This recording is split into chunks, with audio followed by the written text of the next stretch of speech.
Let's talk about pull-ups. Hey, I'm Lauren. I'm an aerial coach and educator, and I make videos about how bodies work, aerial, and how bodies work doing aerial.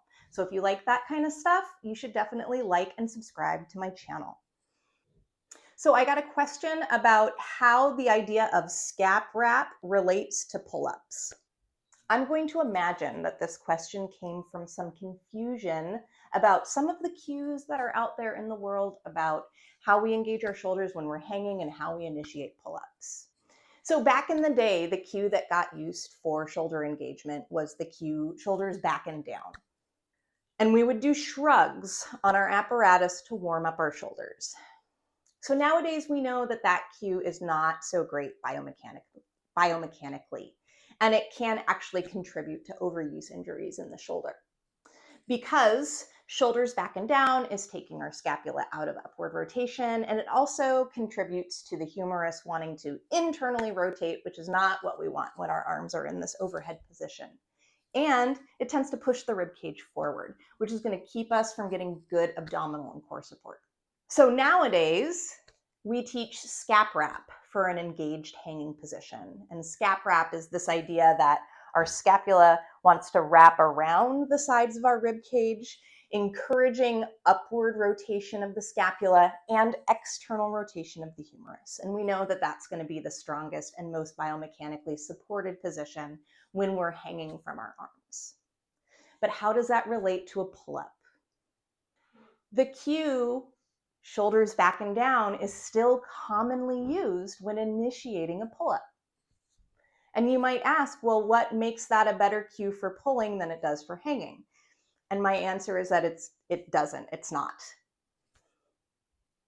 Because when we pull from a shoulders back and down place, it's still pushing our rib cage out and it's sending our elbows out to the side commonly. And that's going to make it harder for us to use our lats. And again, we're not going to be getting good support from our core and abdominals. So using my handy stick to demonstrate, a shoulders back and down pull-up might look like this. So instead of initiating your pull-up with shoulders back and down, we're going to initiate with the scap wrap. And what I mean by that is if I'm hanging and I go into a scap wrap position, if I kind of keep moving in that same direction, if I'm trying to deepen the engagement or connection, I'm going to reach a point where the only thing that I can do is start to bend my elbows.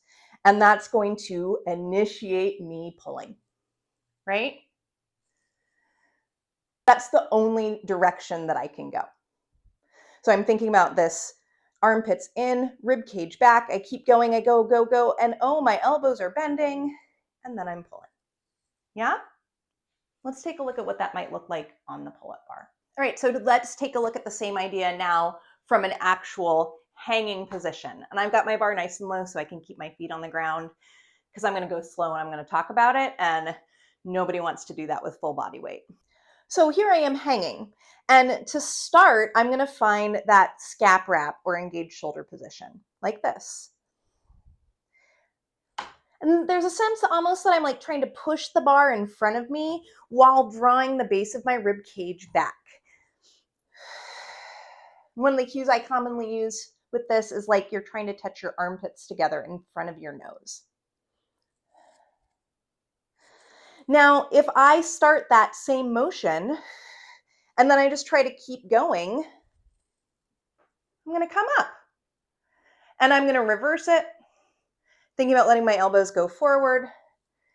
And that's going to keep me in kind of a nice connected line.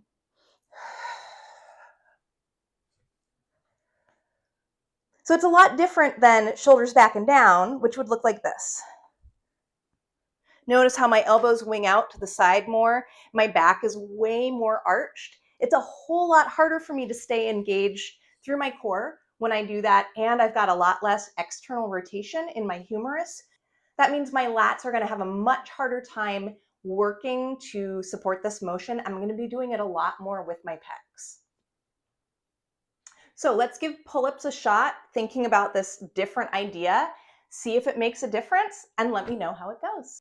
Thanks for watching. Don't forget to like and subscribe.